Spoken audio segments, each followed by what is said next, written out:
The courier found me outside the courthouse during my lunch break, divorce papers in hand. How does a single-party joke become the opening act of a legal drama? 3 months ago, I thought I was just being funny. Now I know what consequences really look like when served by a man who'd been silent for too long. Before we dive deeper into the story, I have one small request. Please subscribe, drop a like, comment, and hit that hype button to boost this channel so more people can discover these incredible stories. It started at Leo's birthday party at that trendy restaurant downtown. The kind of place with exposed brick walls and craft cocktails that cost more than most people's hourly wage. I was feeling particularly witty that night, riding high on compliments about my new dress and the successful art exhibition I'd organized at the community center. "Let's play Never Have I Ever," announced Priya, my work friend, already 3 drinks in. The group gathered around our corner table, 8 adults acting like college students again. Malcolm sat beside me, nursing his single beer, that familiar reserved expression on his face. "Never have I ever," Leo began with a mischievous grin, "been married to someone more than 10 years older than me." The table erupted in laughter as everyone looked at Malcolm and me. He was 12 years my senior, 46 to my 34. I felt all eyes on us, waiting for my reaction. "Well," I said, raising my wine glass dramatically, "when you put it that way, I guess I married someone old enough to be my dad, not my husband." The table exploded with laughter. Priya nearly choked on her drink. Leo slapped the table, delighted. Even strangers at nearby tables turned to see what was so funny. Malcolm's face went completely blank. Not angry, not hurt, just empty. He set down his beer with careful precision. "That's hilarious, Ione," said Marcus, another friend. "Malcolm, you're such a good sport about these things." But Malcolm wasn't laughing. He wasn't even looking at anyone. His eyes were fixed on some invisible point across the room. "Oh, come on, honey," I said, nudging his shoulder. "It's just a joke. You know I don't mean it." He turned to me then, and for a moment I saw something in his expression I'd never seen before. Not the quiet acceptance I was used to, but something calculating, something that made me suddenly uncomfortable. "Of course," he said quietly. "Just a joke." But he didn't smile. And when my phone buzzed with a text from Jasper, the new tech consultant at the Arts Center, Malcolm noticed me check it immediately. The message read, "That was savage. Your husband's face was priceless. You're definitely not old enough to be boring like that." I couldn't help but smile at Jasper's text. He got it. He understood that I was still young, still fun, still worth flirting with. At 29, Jasper made me feel alive in ways I'd forgotten were possible. Malcolm stood up abruptly. "I'm going to head home. Early morning tomorrow." "But we haven't even had dessert," I protested, though I was secretly relieved. His mood was killing my buzz. "You stay. Enjoy yourself." He kissed the top of my head, a gesture that felt more like obligation than affection. "I'll pay the sitter and get Eva to bed." After he left, the energy at the table shifted. Everyone seemed more relaxed, more animated. "Honestly, Ione," said Priya, leaning in conspiratorially, "I don't know how you do it. Malcolm's sweet, but he's so serious all the time." "Tell me about it," I laughed, finishing Malcolm's abandoned beer. "Sometimes I feel like I'm married to my high school principal." More laughter, more validation. This was what I'd been missing. People who appreciated my wit, who didn't make me feel guilty for wanting to have fun. Jasper appeared at our table around 10, supposedly just stopping by after a work dinner nearby. He slid into Malcolm's empty chair like he belonged there. "Mind if I join? I was in the neighborhood and saw you guys through the window." He was charming, funny, and most importantly, he paid attention to me. Real attention. The kind where someone actually listens to your stories and responds with genuine interest instead of polite nods. "You should have seen Malcolm's face when Ione made that dad joke," Leo told Jasper, already retelling the story. "Priceless." "Classic Ione," Jasper said, grinning at me. always keeping everyone on their toes. I felt a warm flush that had nothing to do with the wine. When was the last time Malcolm had called me anything other than my name? When had he last looked at me like I was interesting, desirable, worth pursuing?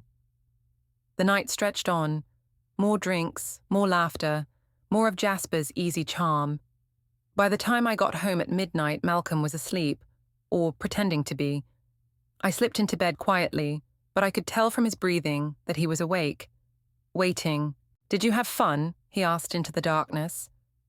"It was nice," I said carefully. "Leo seemed to enjoy his party." "And Jasper, did he enjoy it too?" My heart skipped. "What do you mean?" "Priya posted photos. He seemed to appear after I left." I could hear the edge in his voice now, the carefully controlled tone he used when he was trying not to lose his temper. Malcolm rarely raised his voice. It wasn't his style, but this quiet intensity was somehow worse. "He just stopped by for a drink. What's the big deal?" "The big deal is that my wife spent the evening humiliating me in front of our friends, then stayed out until midnight with another man." "Oh my God, Malcolm, it was a joke. And Jasper is just a friend. You're being paranoid." He was quiet for so long I thought he'd fallen asleep. Then he spoke, his voice so low I almost missed it. "I'm being observant."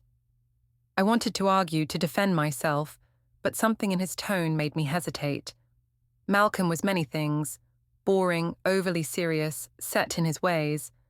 But he wasn't stupid, and he wasn't usually wrong about people. But I was tired, and wine-fuzzy, and still buzzing from an evening of feeling appreciated. So, instead of addressing his concerns, I rolled over and pretended to sleep. I didn't know that Malcolm lay awake until dawn, staring at the ceiling and making mental notes. I didn't know he'd already started taking screenshots of my social media posts, documenting the increasing frequency of Jasper's likes and comments. I didn't know that my joke about him being old enough to be my father had triggered something in my methodical, careful husband, something that would lead him to start keeping records, consulting lawyers, and planning for a future that didn't include me. All I knew was that Jasper's text had made me smile, and Malcolm's reaction had made me feel guilty for wanting to feel young and desirable again. I should have paid more attention to that guilt. The Community Arts Centre became my sanctuary over the following weeks.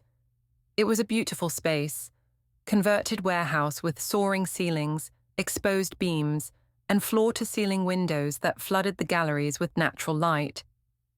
More importantly, it was where Jasper worked, setting up our new digital systems and training staff on the updated software. "You're here early," he said, finding me in my office at 7:30 on a Tuesday morning. I'd started arriving before my official 9 o'clock start time, telling myself it was to catch up on work. Really, it was to have those precious quiet moments with Jasper before the rest of the staff arrived. "Couldn't sleep," I admitted, looking up from my computer. "Malcolm was up late grading papers. You know how it is." Jasper perched on the edge of my desk, close enough that I could smell his cologne, something expensive and sophisticated that Malcolm would never think to wear.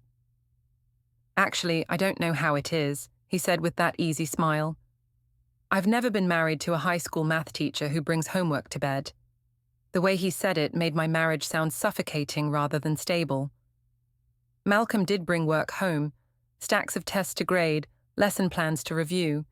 Our dining table was often covered with his papers, our evenings punctuated by the scratch of his red pen. "It's not that bad," I said, but even to my own ears, the defense sounded weak. "When's the last time he surprised you? Took you somewhere without checking his calendar first?" I couldn't remember. Malcolm planned everything: our grocery shopping, our date nights, even our vacations were scheduled months in advance with detailed itineraries. "He's just organized," I said. "He's predictable," Jasper corrected gently. "You're too vibrant for predictable, Ione." Vibrant.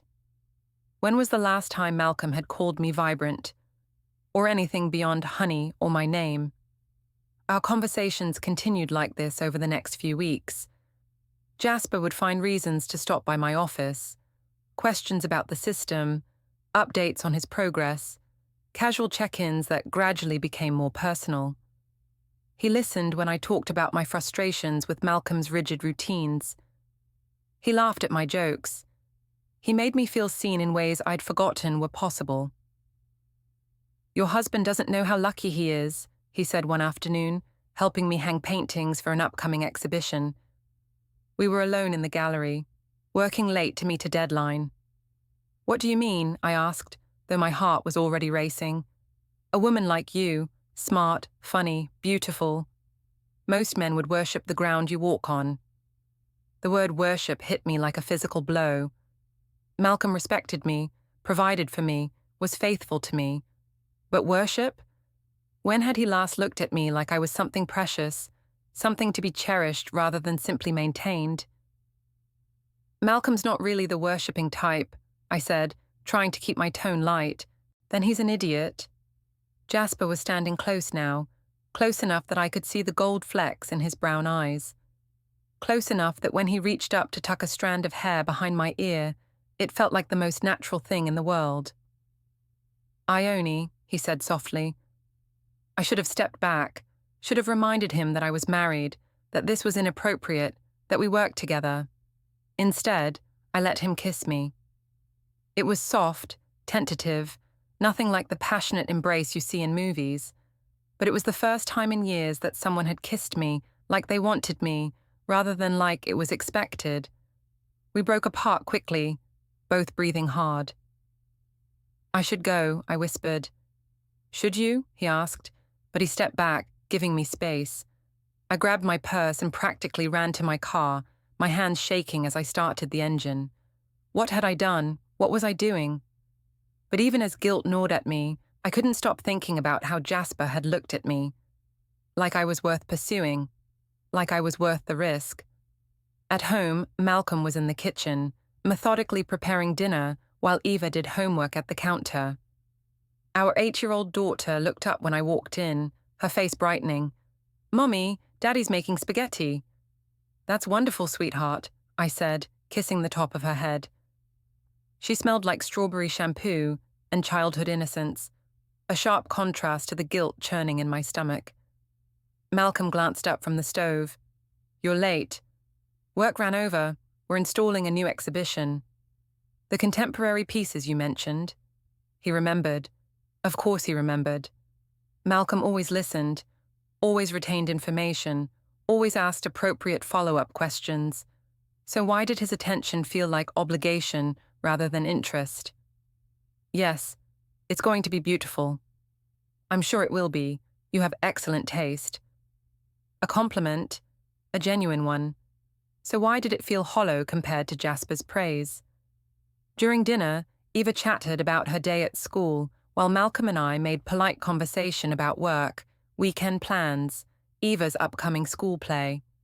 We were like actors playing the roles of a happy family, hitting all the right marks, but missing the emotional truth underneath.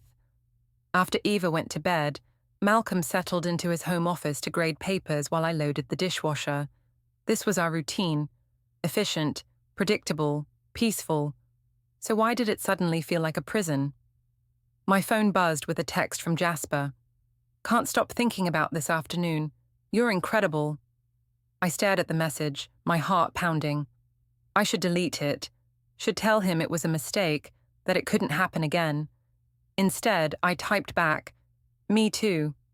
His response came immediately. "Have coffee with me tomorrow. Just coffee, just talking." I looked toward Malcolm's office where I could see him hunched over his desk, red pen in hand. Reliable, steady, boring Malcolm, who would never surprise me, never make me feel like I was worth pursuing. "Okay," I typed, "but just coffee." Even as I sent the message, I knew I was lying to myself. It wouldn't be just coffee, and it wouldn't be just talking. I was standing at the edge of a cliff, and instead of stepping back, I was preparing to jump. What I didn't know was that Malcolm had already noticed my late nights at work. He'd seen how I'd started dressing more carefully in the mornings, how I'd begun checking my phone constantly. He'd noticed Jasper's name appearing more frequently in my stories about work. Malcolm was a math teacher. He understood patterns, probability, cause and effect, and he was beginning to calculate the odds that his marriage was about to implode. But he didn't confront me. Not yet. Instead, he started keeping his own records. The coffee date turned into lunch. Lunch turned into drinks after work. Drinks turned into stolen kisses in empty conference rooms and text messages that made me smile at inappropriate moments. I told myself it wasn't really an affair. We hadn't slept together. We were just connecting. Jasper understood me in ways Malcolm never had. He appreciated my sense of humor, my spontaneity, my need for excitement. With him, I felt like the woman I used to be before marriage and motherhood made me into someone sensible and predictable. "You light up when you laugh," Jasper told me one afternoon as we shared coffee in the Arts Center's small cafe. "It's like watching someone come alive." "Malcolm says I laugh too loudly," I admitted. "He's always asking me to keep it down in restaurants." "Malcolm's an idiot," Jasper said, not for the first time. "You should never dim your light for anyone." These conversations became my addiction. Every day I found new reasons to seek out Jasper's company, new excuses to stay late at work or arrive early. I started taking more care with my appearance, buying new clothes, getting my hair done more frequently. Malcolm noticed, of course. He noticed everything. "New dress?" he asked one morning as I checked my reflection in our bedroom mirror. "This old thing?" "I've had it forever," I lied smoothly. I'd bought it specifically because Jasper had mentioned liking women in blue. "It's pretty," Malcolm said quietly. "You look beautiful." The compliment should have made me happy. Instead, it made me feel guilty, which made me defensive. "You don't have to sound so surprised," I snapped. Malcolm's face went carefully blank, the expression I was seeing more and more often. "I wasn't. You always look beautiful." But his words felt automatic, obligatory. When Jasper complimented me, it felt urgent, necessary, like he couldn't help himself. When Malcolm did it, it felt like he was checking an item off a list. The breaking point came 3 weeks later, at another friend's gathering. This time it was a dinner party at Marcus and Jennifer's house. 6 couples around their dining room table, wine flowing freely, conversation ranging from local politics to celebrity gossip. "Did you see that article about age gap relationships?" asked Jennifer, refilling wine glasses. "Apparently, the average successful marriage has partners within 3 years of each other's age." "Well, that rules out Malcolm and Ione," laughed Marcus. "What is it, 12 years?" 13 next month, I said, taking a large sip of wine. Malcolm was sitting beside me, cutting his chicken with mechanical precision. "Lucky Malcolm," said David, Jennifer's brother, "rubbing the cradle." Everyone laughed except Malcolm. I could feel tension radiating from his body like heat. "Actually," I said, emboldened by wine and the memory of Jasper's text from earlier that day, "sometimes I wonder if I should have held out for someone closer to my own generation, someone who still remembers what fun looks like." The table went quiet for a moment. Malcolm's fork stopped moving. "Ione," he said quietly. "A warning." But I was past caring about warnings. I was tired of his disapproval, his constant seriousness, his inability to appreciate the woman I was becoming. "What?" "It's true. Sometimes I feel like I'm married to my father instead of my husband." The silence stretched uncomfortably. Jennifer cleared her throat. Marcus reached for the wine bottle. David studied his plate with sudden fascination. Malcolm set down his fork and looked directly at me for the first time all evening. His eyes were cold, calculating. "Interesting perspective," he said calmly. "Tell me, what would someone from your generation do differently?" There was something dangerous in his tone, but I was too wine-drunk and validation-starved to recognize it. "They'd be spontaneous, adventurous. They'd make me feel desired instead of tolerated." "Like Jasper?" Malcolm asked quietly. The name hung in the air like a bomb. I felt my face flush hot, then cold. What's that supposed to mean? Nothing, Malcolm said, picking up his fork again. Just wondering if he's the kind of man who makes you feel desired instead of tolerated. Now everyone was staring. Jennifer looked mortified.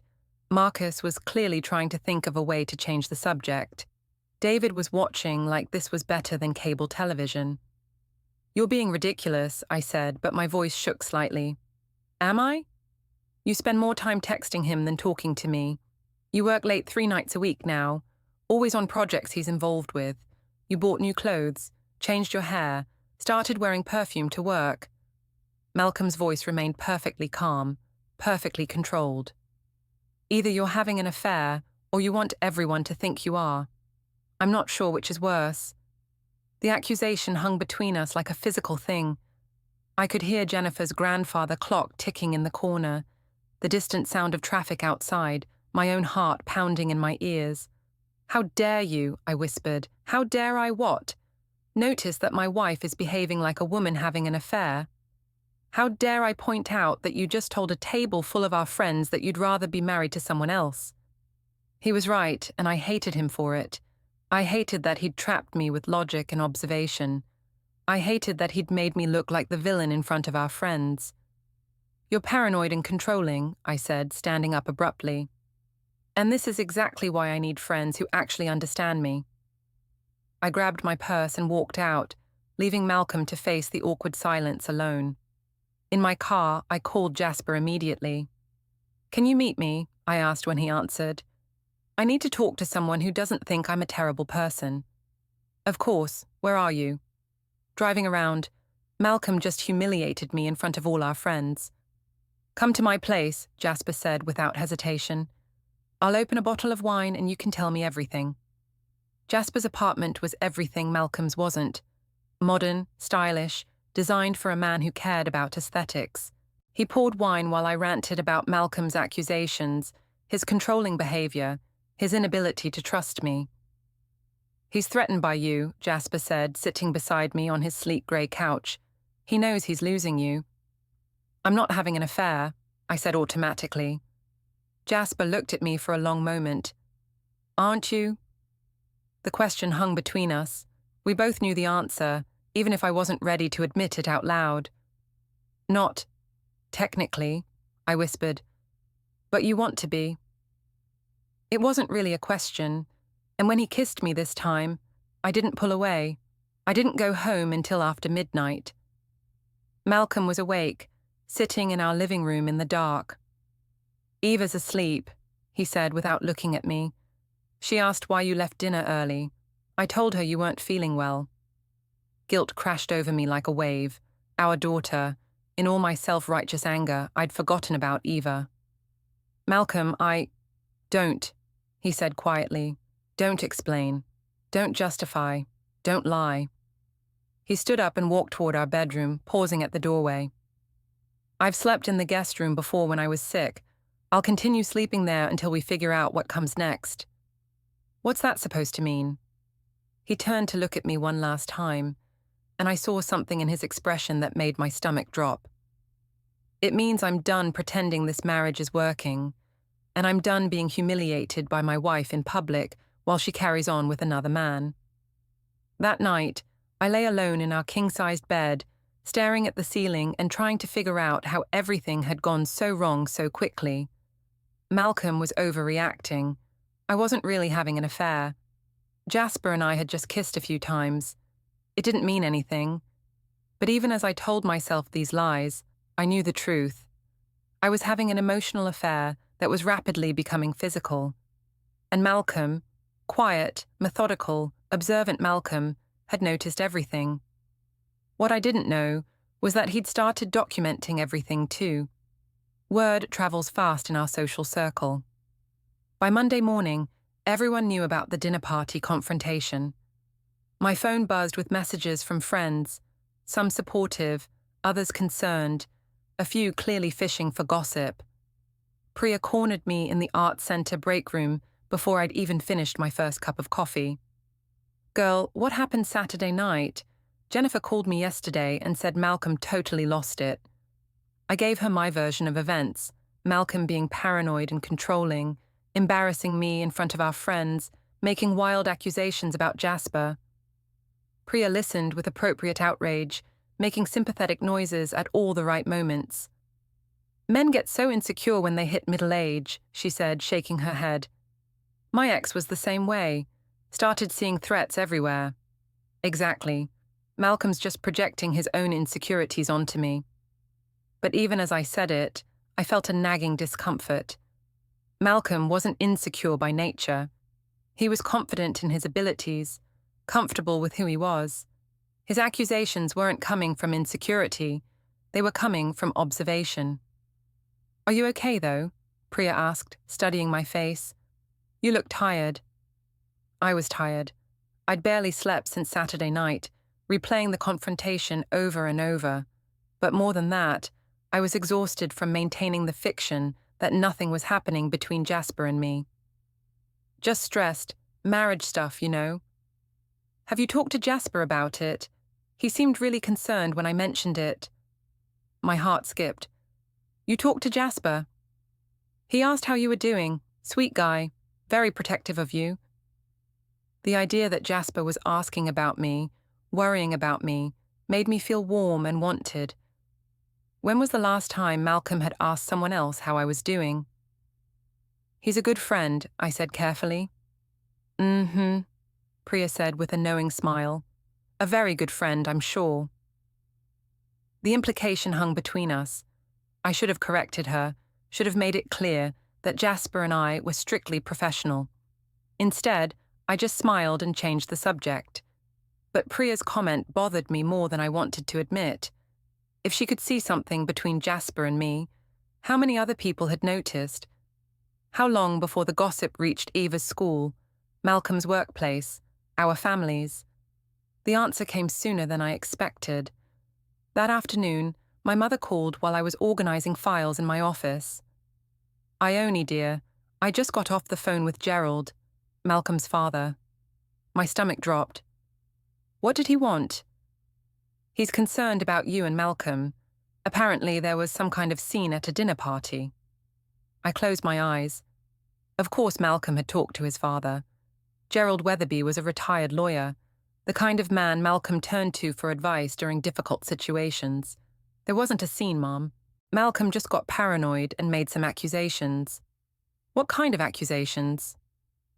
I couldn't tell my mother that Malcolm had essentially accused me of having an affair in front of our friends.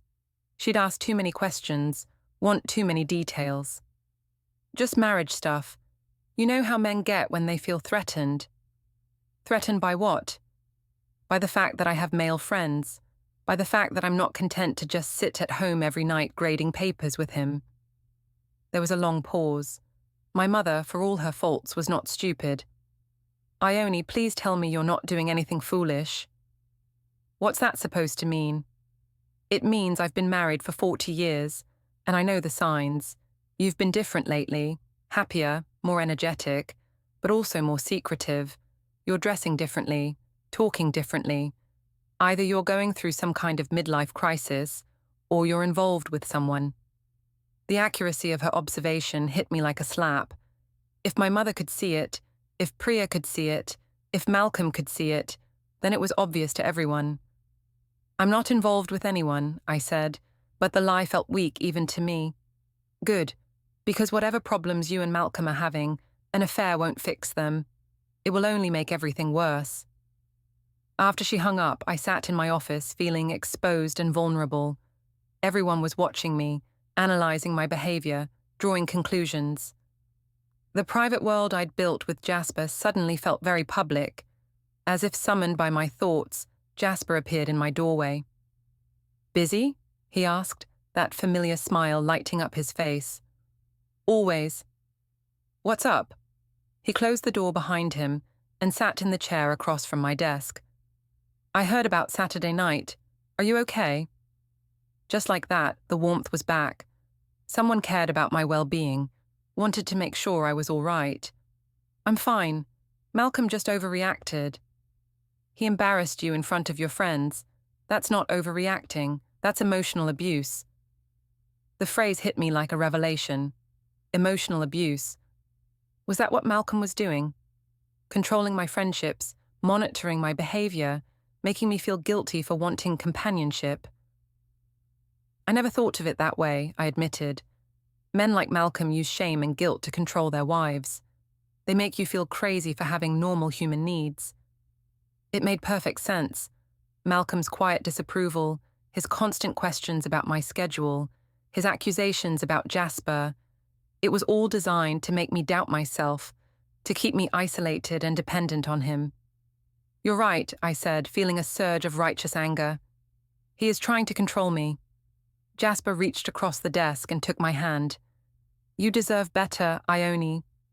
You deserve someone who celebrates your spirit instead of trying to crush it. When he leaned across the desk to kiss me, I didn't hesitate. This wasn't about betraying Malcolm anymore. This was about reclaiming my autonomy, refusing to be controlled. We broke apart when someone knocked on my door. I quickly straightened my clothes while Jasper moved to the window, pretending to examine the view. Come in, I called. It was Sarah from accounting, holding a stack of invoices. She glanced between Jasper and me, her expression carefully neutral.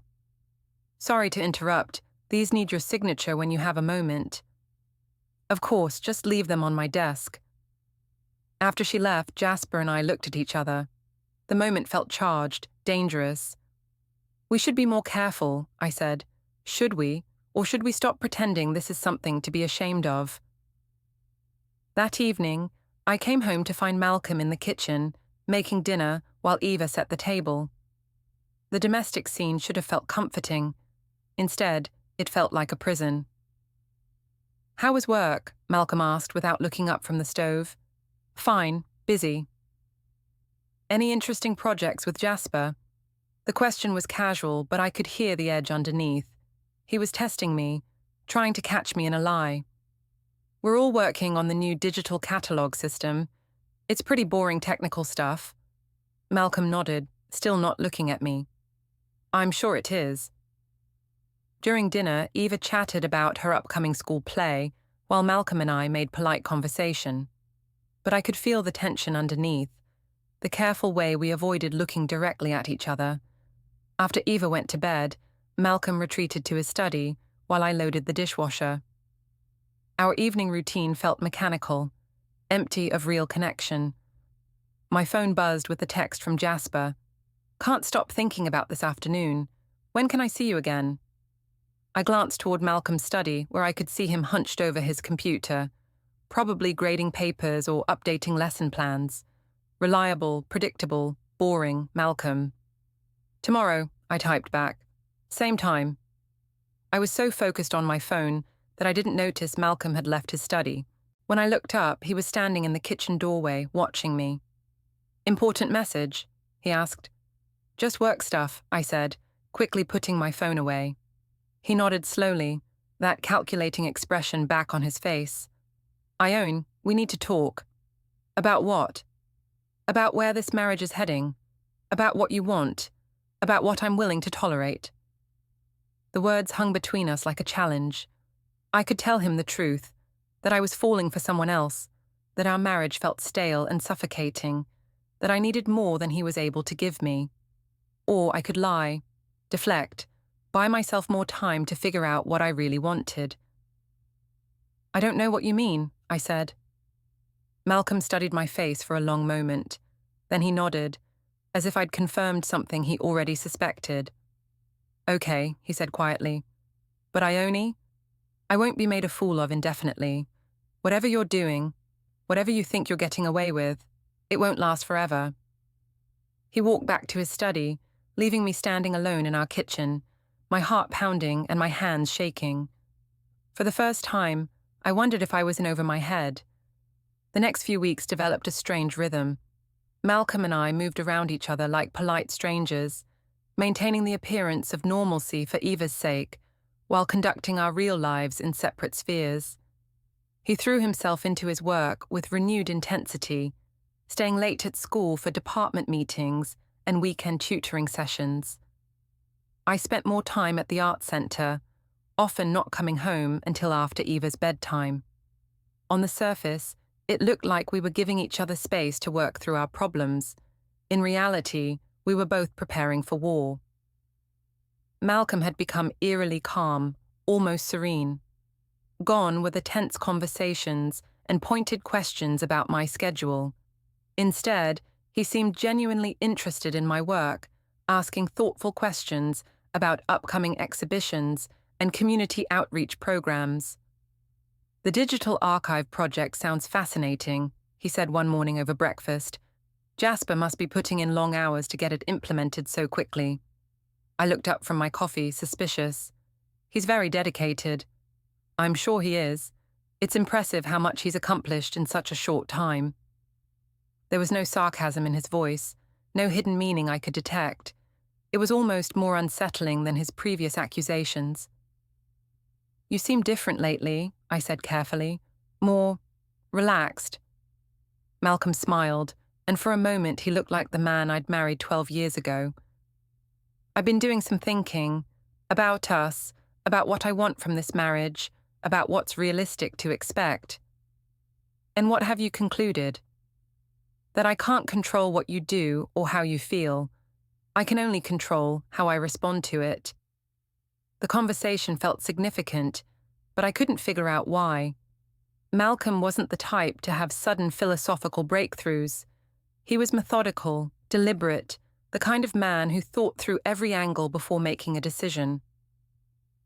"Does this mean you're okay with things?" I asked. "I'm okay with accepting reality," he said, "whatever that turns out to be." Later that morning, I found myself in Jasper's apartment again. It had become our regular Tuesday routine.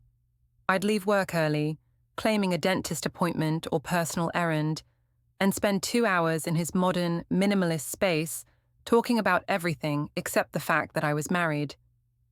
"You seem distracted," Jasper said, pouring wine even though it was only 3 in the afternoon. "Malcolm's being weird. Too calm, too accepting. It's not like him." Jasper handed me a glass and settled beside me on his couch. "Maybe he's finally realized he can't compete." "What do you mean?" "Come on, Ione. Look at this place. Look at my life. I'm young, successful, free to do whatever I want. I can take you to dinner without checking a budget spreadsheet. I can be spontaneous without worrying about babysitters and bedtimes." It was true. With Jasper, I felt young again, unencumbered by the responsibilities that had slowly strangled the life out of my marriage. When we went out, we didn't have to plan 3 weeks in advance or negotiate with Eva's school schedule. "Malcolm's a good father," I said, feeling obligated to defend my husband even as I was betraying him. "I'm sure he is. But what kind of husband is he? When's the last time he surprised you? When's the last time he made you feel like you were the most important thing in his world?" I couldn't remember. Malcolm loved Eva fiercely, obviously, but his feelings for me had become more dutiful than passionate over the years. He remembered anniversaries and birthdays, bought thoughtful gifts, never forgot to kiss me goodbye in the morning, but it all felt routine, obligatory. "You deserve passion," Jasper continued, moving closer. "You deserve to be someone's obsession, not their obligation." When he kissed me this time, I didn't think about Malcolm or Eva or the consequences. I just let myself feel wanted, desired, worth pursuing. Afterwards, lying in his arms while afternoon sunlight streamed through his floor-to-ceiling windows, I felt more alive than I had in years. "I should go," I said eventually. "Eva will be home from school soon." "Leave him," Jasper said suddenly. I went still. We'd never talked about the future, never discussed what this relationship might become beyond stolen afternoons and secret text messages. "What?" "Leave Malcolm. You're miserable with him. Eva would adjust, kids are resilient. You could move in here. We could travel. We could have the kind of life you actually want." The fantasy was tempting. A fresh start with someone who appreciated me, who made me feel young and desirable. No more careful budgeting, no more scheduled date nights, no more pretending to be interested in Malcolm's work stories. "It's complicated," I said. "There's Eva to think about, and the house, and—" "There are always complications. The question is whether you're brave enough to choose happiness over security. That night, I sat in my car outside our house for 10 minutes before going inside, trying to imagine what it would feel like to tell Malcolm I was leaving. The house looked so ordinary from the outside, suburban, stable, the kind of place where nothing dramatic ever happened. Inside, Eva was practicing piano while Malcolm made dinner. The scene was so domestic, so peacefully normal, that I felt a pang of something that might have been regret. "How was your day?" Malcolm asked, the same question he'd asked every day for 12 years. "Fine. Productive." "Good. Eva has a recital next month. I put it on the calendar." The calendar, our shared Google Calendar where Malcolm tracked every appointment, every obligation, every moment of our carefully organized lives. When was the last time we'd done something that wasn't on the calendar? When had we last been spontaneous? "Sounds good," I said automatically. After dinner, while Eva did homework and Malcolm graded papers, I found myself studying my husband, really looking at him for the first time in months. He was still handsome in a quiet way, graying at the temples, laugh lines around his eyes, the kind of steady attractiveness that aged well. But there was something different about him lately, something I couldn't quite identify. "Malcolm," I said. He looked up from his stack of tests. "Yes? Are you happy? I mean, really happy with your life?" He considered the question seriously, the way he considered everything. "I'm content," he said finally. "I have work I find meaningful, a daughter I adore, a wife I've loved for 12 years. What more could I want?" The answer should have made me feel guilty. Instead, it made me feel trapped. Content. Not passionate, not excited, not desperately in love. Content. "But don't you ever want more? Adventure, spontaneity, passion?" Malcolm set down his red pen and looked at me directly. "I used to. When I was younger, I thought those things were essential. Now I understand that they're luxuries. Real life is about commitment, responsibility, showing up every day even when you don't feel like it." That sounds like a prison sentence. Does it? Or does it sound like maturity? I didn't have an answer for that. Later, lying in our bed while Malcolm slept in the guest room, I thought about his words. Was I being childish, chasing excitement at the expense of stability? Or was I finally brave enough to admit that I wanted more from life than contentment? My phone buzzed with a text from Jasper. "Still thinking about this afternoon. You're incredible." I smiled in the darkness, feeling that familiar warmth. With Jasper, I wasn't just content, I was alive. What I didn't know was that Malcolm wasn't sleeping in the guest room. He was sitting at his computer, methodically organizing the evidence he'd been collecting for weeks. Screenshots of my social media interactions with Jasper, credit card statements showing unexplained charges at restaurants and coffee shops, a detailed log of my work schedule discrepancies. Malcolm was a math teacher. He understood that every problem had a solution, every equation could be balanced, and he was preparing to solve the problem of our marriage with the same methodical precision he brought to everything else. The calm I'd noticed wasn't acceptance, it was preparation. 3 months after that first party joke, a courier found me on my lunch break and handed me a thick envelope. "You've been served." It was a petition for divorce. Malcolm wasn't just leaving me. He was asking for primary custody of Eva, citing adultery, demanding I vacate the house, and backing it all with a weaponized stack of evidence. Screenshots, photos, credit card statements, witness statements from people I thought were friends, even recordings of my own voice saying things I'd only ever said behind closed doors. At the bottom, in Malcolm's handwriting, "I told you I was being observant." I called Jasper, shaking. I read him what Malcolm filed, expecting him to stand with me, to say we'd face it together. He didn't. "This is your divorce," he said, suddenly careful. "I can't get dragged into a messy legal case. I could lose my job." And just like that, the man who made me feel alive turned into a closed line and a dead screen.